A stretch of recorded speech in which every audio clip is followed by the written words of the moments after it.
Burning dreams में आपका स्वागत है। जैसा कि मैंने आपको कहा था कि हम बहुत जल्दी आपके लिए बहुत सारे ऐसे कुछ लाएंगे जिसकी आपको रियल में ज़रूरत होगी। तो देखिए, अभी के टाइम में आपके लिए इंग्लिश क्वालिफाई करना बहुत ज़रूरी है। हम बहुत जल्दी मैथ और मैकेनिक्स के भी बहुत इंपॉर्टेंट टॉपिक्स लेके आएंगे जो कि आपके एग्ज़ाम के लिए बहुत ज़रूरी होगा। हम प्रीवियस ईयर के भी कुछ पेपर्स को हम सॉल्व कर रहे हैं और उसका सही आंसर जो है वो हम आपके साथ शेयर करेंगे। तो चलिए, आज का वीडियो को हम ना तो ज़्यादा लंबा करने की कोशिश करेंगे और ना ही ज़्यादा हम खींचेंगे। हम चाहते हैं कि जल्द से जल्द हम आपको एक बहुत ही वैलिड इन्फॉर्मेशन आप तक पहुंचा दें। तो लेटरल एंट्री के अंग्रेजी सेक्शन का जो एक सबसे इम्पॉर्टेंट होता है वो होता है वन वर्ड सब्स्टिट्यूशन। उसके बाद idioms and phrases, synonyms and antonyms, phonetics, ये सब बड़ा ही इंपॉर्टेंट टॉपिक हैं और ये सब टॉपिक में मार्क्स अटेन करना आसान होता है। लेकिन इसके लिए क्या है, आपको बहुत सारे वर्ड्स को याद करने पड़ेंगे। तो चलिए, तैयार है आप रट्टा मारने के लिए हमारे साथ? तो आपको चीज़ों को समझना भी है और उसके साथ साथ आपको बहुत ज़्यादा रटना भी है उसको। ये गलत वर्ड नहीं है रटना, क्योंकि आप जब तक इंग्लिश के वर्ड्स को याद नहीं करोगे तब तक आप इंग्लिश के वर्ड्स को समझ के कुछ भी नहीं होगा। आपको याद करना ही पड़ेगा। You have to learn. Okay, so let's together rock हम लोग करते हैं और लेटर आपका निकलेगा। मुझे बहुत फेथ है आप सबों पे। ओके, तो चलिए, हम जब अपने टाइम में किए थे प्रिपरेशन तो उस समय हमने कुछ चीज़ें कलेक्ट किया था। तो हमें लगा था कि जैसे कि जो वन वर्ड सब्स्टिट्यूशन है उसमें ज़्यादा क्या पूछे जाते हैं कि किसको क्या कहते हैं। जैसे कि अगर आप दोनों हाथों से लिखते हैं तो आपको क्या कहेंगे, एम्बिडेक्स्चर कहेंगे। आप बहुत ज़्यादा दिखने में अच्छे हैं तो आपको क्या कहेंगे। आप बहुत ज़्यादा बोलते हैं तो आपको क्या कहेंगे। आपको अकेले रहने में प्रॉब्लम होती है तो आपको क्या कहेंगे। आप बहुत ज़्यादा शराब पीते हैं तो आपको क्या कहेंगे। दीज टाइप ऑफ स्टफ हमें तैयार रखना पड़ेगा। तो हम इसके लिए बहुत ज़्यादा सिस्टमेटिक वे में अरेंज कर रहे हैं और आपको विद इन दिस वीक हम आपको प्रोवाइड कराएंगे। आपसे हम कह के जाते हैं कि हम आपको देंगे। ओके, आप टेंशन मत लीजिएगा, आपका एग्ज़ाम अभी टाइम है और हम आपको पक्का देंगे। तो चलिए, आज का जो हमारा टॉपिक होगा वो टॉपिक हमारा है कि अगर वर्ड फॉर सब्स्टिट्यूशन में अगर कोई किसी को मार देता है तो हम उसको क्या कहेंगे। जैसे क्वेश्चन आते हैं, हम आपको बता देते हैं। क्वेश्चन आया हुआ क्वेश्चन ये है, ये आ, ये 14 या 15 का क्वेश्चन है। The killing of one's wife. तो ऐसा रहेगा कि the killing of one's wife और ऑप्शन दिया रहेगा तो आपको टिक करना है। ओके, तो चलिए, जैसे कि आपका 18 का क्वेश्चन देखोगे तो उसमें ये रहेगा कि जो बहुत ज़्यादा शराब पीता है उसको हम लोग क्या कहते हैं। ओके, या फिर जो इस टाइप का क्वेश्चन आते हैं। तो चलिए, हम लोग टाइम वेस्ट ना करते हुए आते हैं और आप सबों से एक गुजारिश है कि लेक्चर देखने के बाद आप अपने कॉपी में नोट डाउन करते जाओ। अपना कॉपी पेन उठा लो और नोट डाउन करते जाओ, क्योंकि ये अगर नहीं करोगे ना तो फिर नहीं हो पाएगा। ओके, ये इंपॉर्टेंट है। और मैं आपको कह रहा हूँ एक बात, लेटरल एंट्री के लिए अगर कोई ये बोल देगा कि मैं प्रिपरेशन करा देता हूँ लेटरल एंट्री का, तो भाई वो झूठ बोल रहा है। क्योंकि लेटरल एंट्री का जो क्वेश्चन पेपर है ना, वो कहाँ से आते हैं और जो उसका बनाने वाला है सिलेबस ना, मुझे लगता है कि पता नहीं वो लोग कहाँ सो के सिलेबस बनाया है। यार, बच्चे 3 साल वो चीज़ पढ़े नहीं हैं और आपने उसको डाल दिया है। मतलब आई डोंट नो कि कैसे लोग बैठे हुए हैं बनाने के लिए। बस बना दिए और उसको पता भी नहीं है क्या किए। किसी साल कंप्रीहेंशन दे देते हैं ज़्यादा, किसी साल कुछ दे देते हैं ज़्यादा, किसी साल कुछ दे देते हैं ज़्यादा। इसीलिए मैं बार बार कहता हूँ, आपको इंग्लिश की तैयारी एक बहुत ही अच्छे वे में करनी पड़ेगी, क्योंकि आपके पास कोई भी डिफाइन सिलेबस नहीं है। और अगर सिलेबस के बाहर क्वेश्चन पूछता है तो आप उसके लिए कुछ नहीं कर सकते हो। तो जब आपके पास कुछ भी नहीं है तो इसके लिए आपको क्या करना पड़ेगा, इसके लिए आपको तैयार रहना पड़ेगा। तैयार रहो कि कोई भी क्वेश्चन आएगा, मुझे 9 क्वेश्चन बनाना है। आपका यही एम्बिशन होना चाहिए। डियर स्टूडेंट, मैं बार बार कह रहा हूँ कि अगर आपने इंग्लिश क्वालिफाई नहीं किया, आपका मैथ मैकेनिक्स का कोई काम नहीं है। ये मैं बहुत ही ज़्यादा आपको एक्सपीरियंस वाली बात बता रहा हूँ कि आपको English, you have to clear English. इसीलिए कह रहा हूँ कि कोई सा भी सेट उठा लो, एसएससी का, एलडीसी का, एमटीएस का, डीएमआरसी का, कोई सा भी सेट उठा लो। एटलीस्ट तुम्हारे 10 क्वेश्चन बनने चाहिए उससे। अगर उसमें 100 क्वेश्चन है, 50 क्वेश्चन है, 40 क्वेश्चन है, तुम एटलीस्ट 10 क्वेश्चन ट्राई करो बनाने का। और अगर तुम्हारा 10 क्वेश्चन सही बन रहा है तो तुम सेफ जोन में हो, और नहीं बन रहा है तो तुम उस पर मेहनत करो। क्यों? क्योंकि तुम्हारे पास कोई सिलेबस से क्वेश्चन नहीं आने वाले हैं। ये बहुत ज़्यादा जो क्वेश्चन सेट करने वाले हैं ना, मुझे नहीं पता कि ये कैसे लोग बैठे हुए हैं। कुछ भी उठा के डाल देंगे। किसी ईयर कंप्रीहेंशन डाल देंगे, किसी ईयर एक्टिव पैसिव ज़्यादा डाल देंगे, किसी ईयर नरेशन डाल देंगे, किसी ईयर ये सब डालेंगे ही नहीं, फोनेटिक्स भर देंगे। अब लो, अब वहाँ पे तुम बैठ कर रोते रहो। तो मैंने जितना स्ट्रेटेजी कहा है उसको फोकस करो। मैं एलएलई का प्रिपरेशन नहीं करा रहा हूँ तुम्हें, बस बात इतना बता रहा हूँ कि तुम्हारी जो नीड है वो मैं तुम्हें बता रहा हूँ। बार बार कह रहा हूँ, तुम्हें बुरा लगेगा कि सर यार बहुत बोलते हैं कि ये कर लो वो कर लो, कैसे कर ले। जहाँ से भी करो, जैसे भी करो, तुम्हें करना पड़ेगा। अगर नहीं करते हो तो गेम से बाहर हो, तुम्हें कोई एडमिशन नहीं देगा। और बता रहा हूँ, अगर तुमने एडमिशन लिया तो तुम्हारे लिए एक नई दुनिया खुलेगी, इस बात को हमेशा याद रखना। चलिए तो बात करते हैं कि जो अगर किसी को मार देता है कोई, या किसी को किसी तरीके से मारता है, तो उसको हम लोग क्या कहेंगे? ठीक, ओके। ब्रश, चलो कह रहा है, ओके,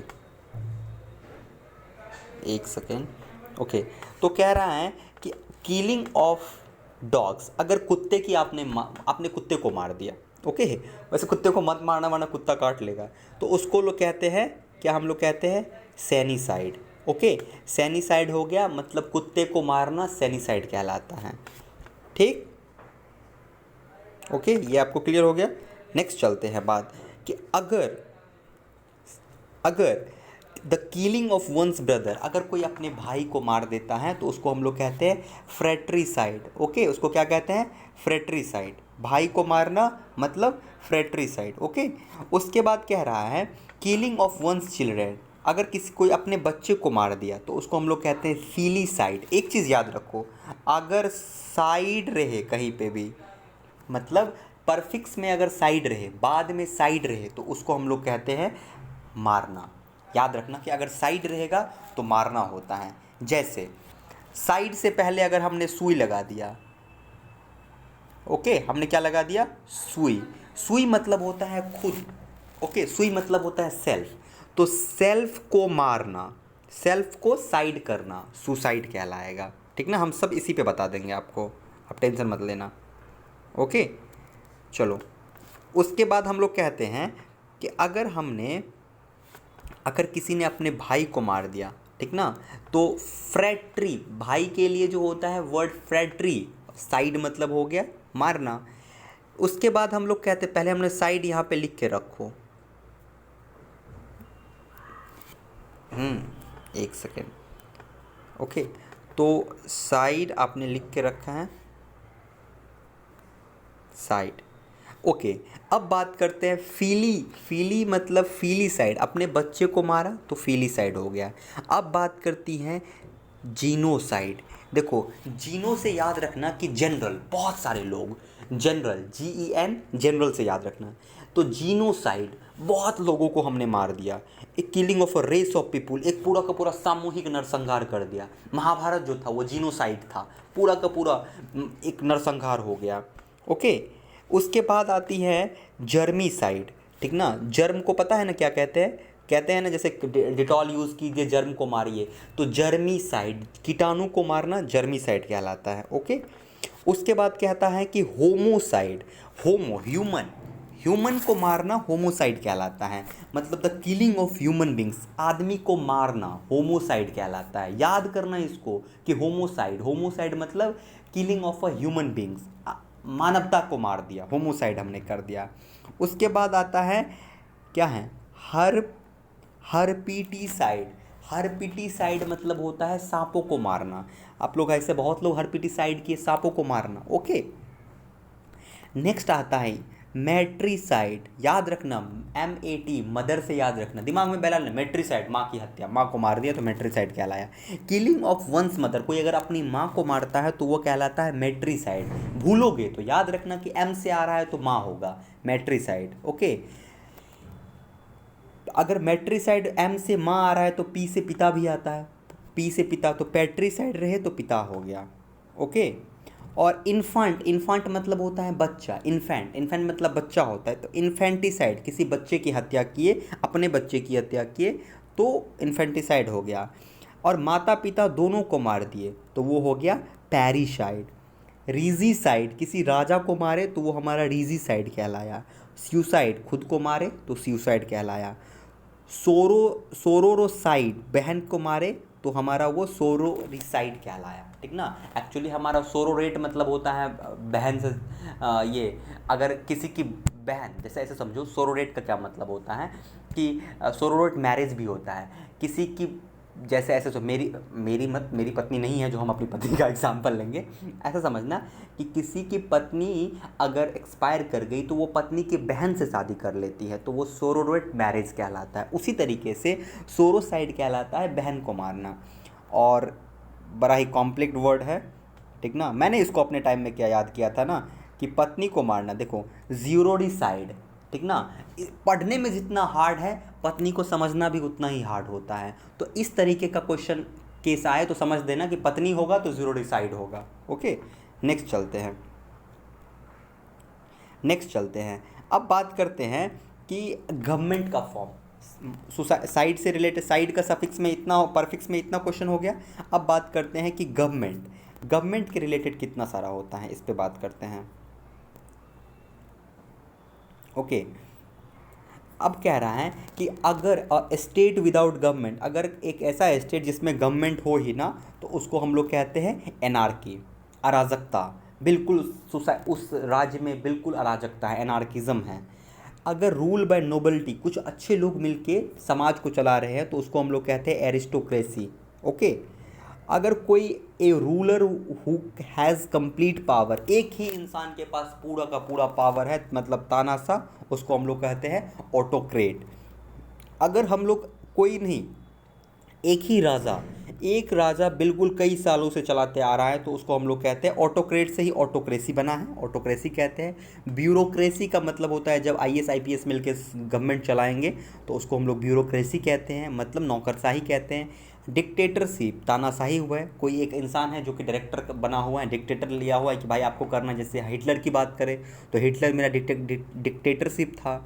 ओके, डायनेस्टी का मतलब हो गया वही राजवंश, जैसे मौर्य डायनेस्टी, बहुत सारा हमने हिस्ट्री में डायनेस्टी देखा होगा।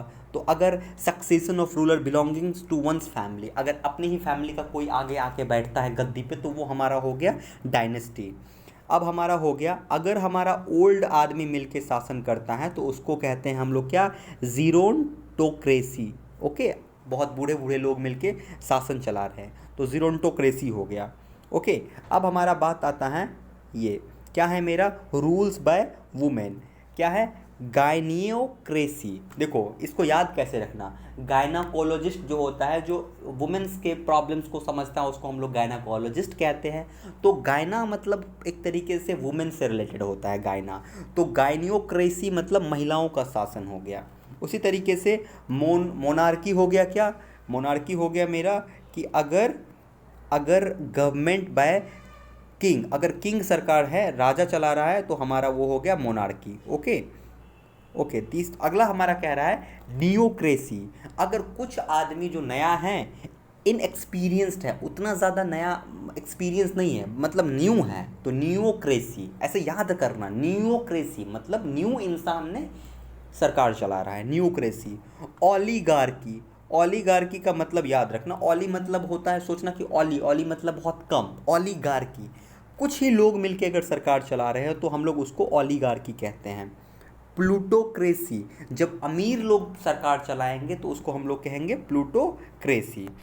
रेड टैपिज्म किसको कहते हैं, कि टू मच ऑफिशियल फॉर्मेलिटी, अगर पूरा का पूरा सरकार जो होता है अधिकारियों से भर जाएगा, ये डेमोक्रेसी नहीं रहेगा, सब अधिकारी ही रहेंगे। कोई परीक्षा दे के आएगा और सरकार में आ जाएगा। अभी तो परीक्षा दे के आना नहीं पड़ता है, चुनाव लड़के आना पड़ता है, लेकिन अगर परीक्षा दे के सरकार में आना पड़ जाए तो उसको हम लोग कहेंगे रेड टैपिज्म। उसके बाद अगला होता है सेक्युलर तो आप सभी को पता है, धर्मनिरपेक्ष, इंडिया को हमने सेक्युलर कह सकते हैं। ओके, अगला हमारा बात आता है थियोक्रेसी। अगर थियो मतलब होता है, थियो मतलब एक तरीके से बिलीव होता है, अगर हमें भगवान पे विश्वास है तो हम लोग थेइस्ट है। तो उस तरीके से थियोक्रेसी होता है कि अगर हमारा सरकार, चर्च के लोग, मंदिर के लोग, मस्जिद के लोग, ये सब मिलके अगर हमारा सरकार चलाए, मतलब धर्म के लोग अगर सरकार भी चलाए, तो उसको हम लोग थियोक्रेसी कहते हैं। जैसे पहले होता था, कैथोलिक सब में होता था, रोमन, इन सब जगहों पे इस तरह का सरकार था। ओके, उसके बाद हमारा अगला कह रहा है कि टोटलिटेरिज्म, मतलब कि अगर हमारा एक ही दल सरकार बना के बैठा हुआ है, ठीक ना। एक ही पार्टी है जो हमारा सरकार में बैठा रहेगा हमेशा, तो उसको हम लोग कहेंगे टोटैलिटरिज्म। ओके, तो ये हो गया हमारा गवर्नमेंट से रिलेटेड चीज़ें। आप लोग इसको याद कर लेना, रट्टा मार लेना इसको। आगे हम लोग आगे चलते हैं कि लिटरेचर मतलब जो आप पढ़ाई करते हो वो पढ़ाई किस फील्ड से रिलेटेड है।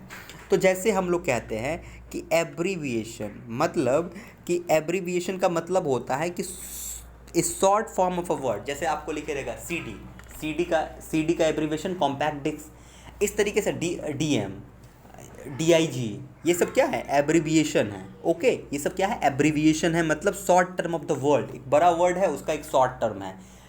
Okay, clear.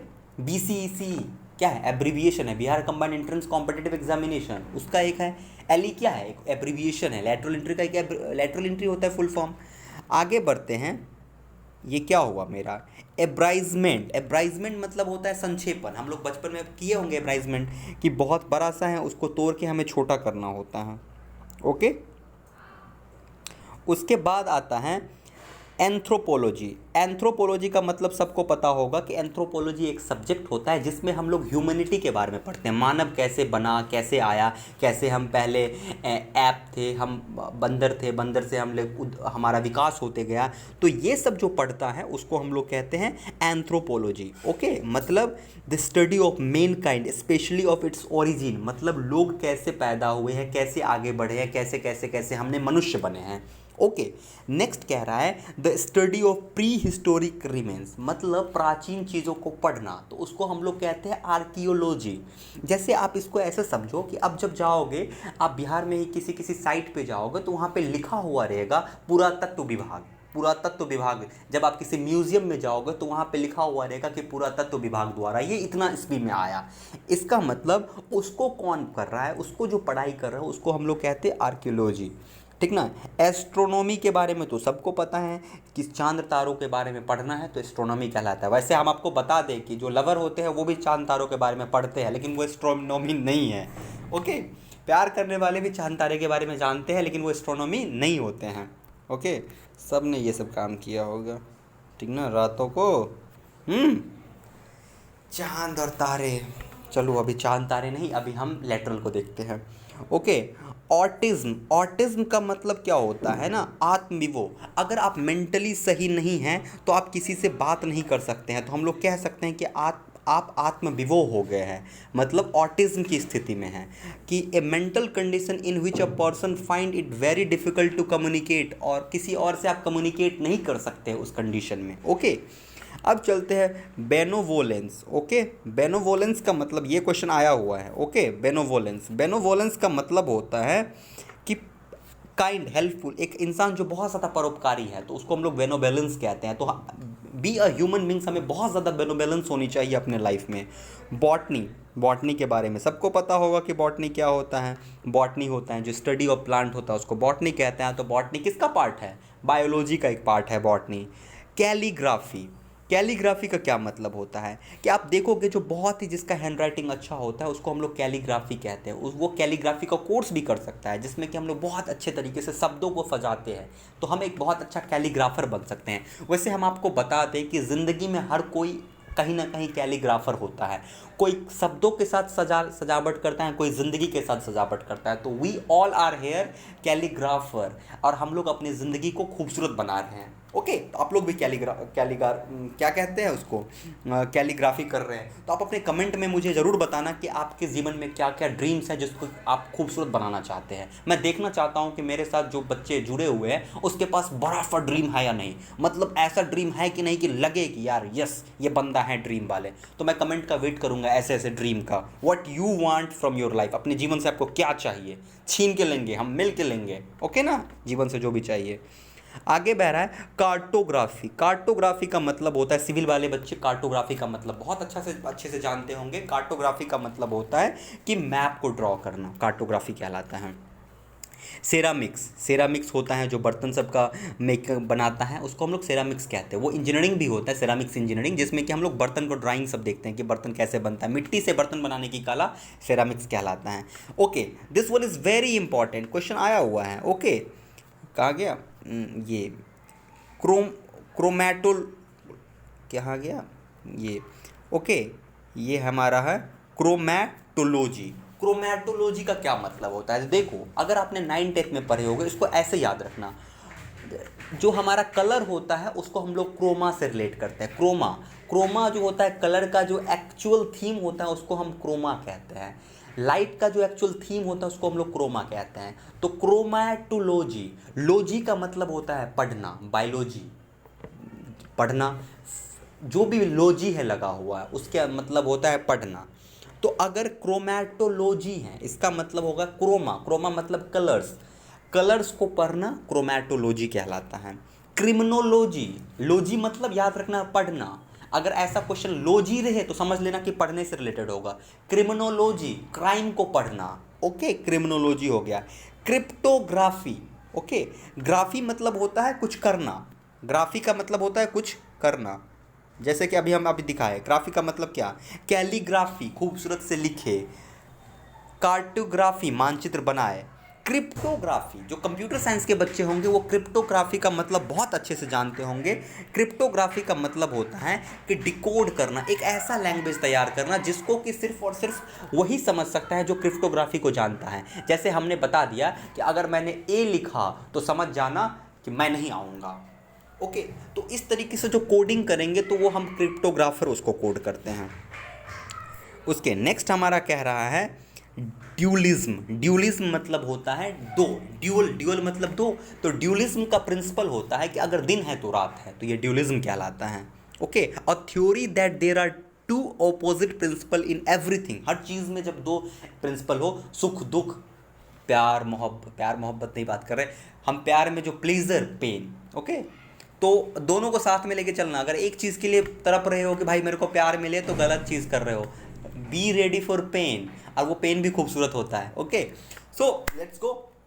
ड्यूलिज्म का मतलब होता है कि वही चीज़ कि जो एक दूसरे के साथ कनेक्टेड है। तो मैं कमेंट में आपसे एक्सपेक्ट करूंगा कि आप अपने लाइफ का ड्यूलिज्म बताइए जिसको आपने एक्सपीरियंस किया है। ऐसा होगा कि आपके पास कभी बहुत ज़्यादा भूखे होगे और बहुत ज़्यादा आपके पास खाना आ गया होगा, तो ये हुआ ड्यूलिज्म। तो आप अपने एक्सपीरियंस हमें बताइएगा कि आपने कहाँ कहाँ ड्यूलिज्म को देखा है। आगे हम लोग कहते हैं डायनामिज्म।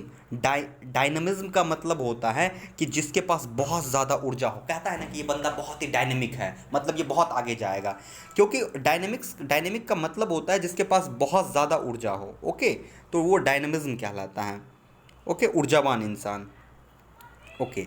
आगे हम लोग बात करते हैं, आगे हमारा क्या है, ये ईगोमेनिकल, ईगो से रिलेटेड होता है। जब भी ईगो से रिलेटेड है तो आप समझ लेना कोई इंसान सेल्फ की बात कर रहा है, एक ही इंसान की बात कर रहा है अपने आप में। तो कह रहा है कि केवल एक ही विषय पे जो समझता है उसको हम लोग कहते हैं क्या, ईगोमेनिकल, ओके। और इलेक्शन का मतलब होता है कि process of choosing a person और a group of a people और पोजिशन, उसको हम लोग इलेक्शन कहते हैं, ओके। यहाँ तक मेरे को लगता है सबको समझ में आ गया होगा। नहीं समझ में आया तो प्लीज़ आप कमेंट करो, और मैं कह रहा हूँ कि मेरे से जुड़ जाओ, ठीक ना। अगर आप लेटरल का या किसी भी चीज़ का इंग्लिश के लिए आप इधर उधर भटक रहे हो तो भटकते रहो, लेकिन जो मैं दे रहा हूँ इसको प्लीज़ कर लेना, क्योंकि मैं बहुत मुश्किल से वीडियो बना के आपको दे रहा हूँ, ओके। आगे आते हैं कि आगे हमारे पास कुछ चीज़ें और हैं जिसको हम लोग पढ़ते हैं, ओके। अब हमारा है कि अगर ह्यूमन फेस को पढ़ना है, ओके, अगर ह्यूमन फेस को पढ़ना है तो उसको हम लोग क्या कहते हैं, फिजियोनोमी। अगर ह्यूमन फेस को पढ़ना है, ऐसे देखो ह्यूमन फेस को पढ़ना आसान है, बट फेस को पढ़ने के चक्कर में मत जाना, मतलब समझ रहे हो ना बात क्या कर रहे हैं, ओके। आगे कह रहा है फिजियोलॉजी, अगर शरीर को पढ़ रहे हैं, अगर scientific study of normal human beings के बारे में हम स्टडी कर रहे हैं तो उसको हम लोग फिजियोलॉजी कहते हैं। पॉलीगैमी, अगर आप कि एक से ज़्यादा पत्नी है या एक से अधिक पति हैं तो उसको हम लोग पॉलीगेमी कहते हैं। ऐसा करना मत, ओके, बहुत मुश्किल में फंसोगे, ओके। साइकोथेरेपी, साइकोथेरेपी क्या होता है, अगर मेंटली कोई आपका इलाज करता है तो साइकोथेरेपी कहलाता है, ओके। उसके बाद स्टायर, स्टायर मतलब होता है व्यंग करना। आप कहते हैं ना कि इसके लिए स्टायर है, मतलब हमारा व्यंग किया जाता है, ए वे ऑफ क्रिटिसाइजिंग। अगर किसी का क्रिटिसाइज भी कर दिए लेकिन आप उसको बहुत ही हास्यपद वे में किए, जैसे कवि देखोगे ना तो कभी पॉलिटिकल स्टायर करता है, मतलब पॉलिटिक्स के बारे में कह भी देता है और हंस कह दिया। ओके। सिस्मोलॉजी, सिस्मोलॉजी मतलब क्या होता है, भूकंप को पढ़ना सिस्मोलॉजी कहलाता है। ओके। और अगला हमारा है सेलोलिज्म। सेलोलिज्म पता होता है क्या होता है, कि एक हमारे स्टेटमेंट, दो स्टेटमेंट देता है, उसके अकॉर्डिंग हमें कंक्लूजन निकालना होता है, तो उसको हम लोग सेलोलिज्म कहते हैं, जो कि आपने पढ़ा होगा। मतलब ये आपने जनरल का भी अगर थोड़ा बहुत प्रिपरेशन करते होगे तो सिलोलिज्म आपको रीजनिंग में आता होगा। आगे हमारा होता है टेक्स्टीडर्मी। टेक्स्टीडर्मी मतलब क्या होता है, अगर the art of stuffing dead animal birds and fish with special material. मतलब ये कह सकते हो कि अगर हमें जानवर को ज़िंदा रखना है, मरा हुआ जानवर को ज़्यादा दिन तक रखना है, तो उसको हम लोग घास भूस भरकर उसको हम लोग जीवित जैसा हम लोग प्रतीत कराते हैं। ओके, के लिए ज़िंदा है। ओके, टैक्सीडर्मी हो गया। टैक्सोनोमी मतलब साइंटिफिक जो वर्गीकरण होता है उसको हम लोग टैक्सोनोमी कहते हैं। थेसिस, थेसिस का मतलब होता है कि एक बहुत ही लंबा सा चीज़ है, एक लंबा सा कंप्लीट स्टडी है यूनिवर्सिटी में, उस पर हम लोग लिख के दिए तो उसको हम थेसिस कहते हैं। टोपोग्राफी, टोपोग्राफी याद है टोपोग्राफी, आपने थर्ड सेमेस्टर में ड्राइंग बनाने के लिए आपने टोपो मारा होगा।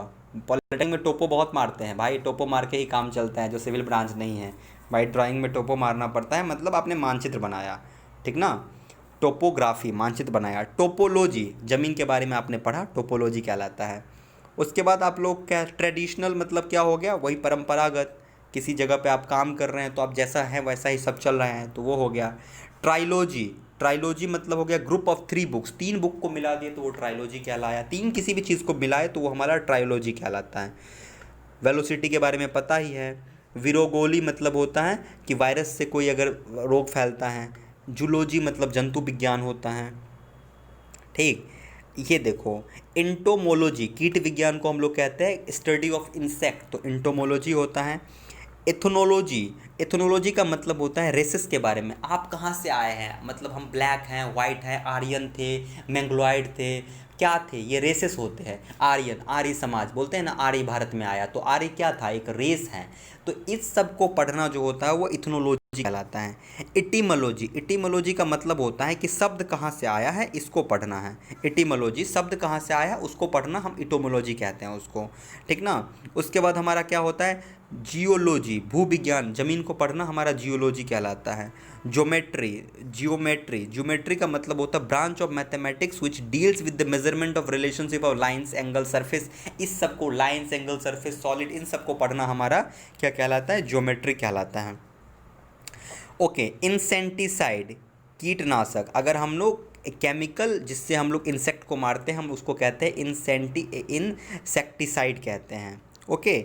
मैक्सिम, मैक्सिम मतलब क्या होता है, नियम, कोई भी चीज़ के लिए ए वेल नोन फ्रेज, अगर किसी भी चीज़ को प्रूफ करने के लिए हम क्या करते हैं कि मैक्सिम देते हैं, एक नियम देते हैं। मेडिएवल, मेडिएवल मतलब सब जानते हैं मध्यकालीन होता है, ठीक ना। मेट्रोलॉजी होता है मौसम विज्ञान। ओके, मेट्रोलॉजी मतलब मौसम विज्ञान।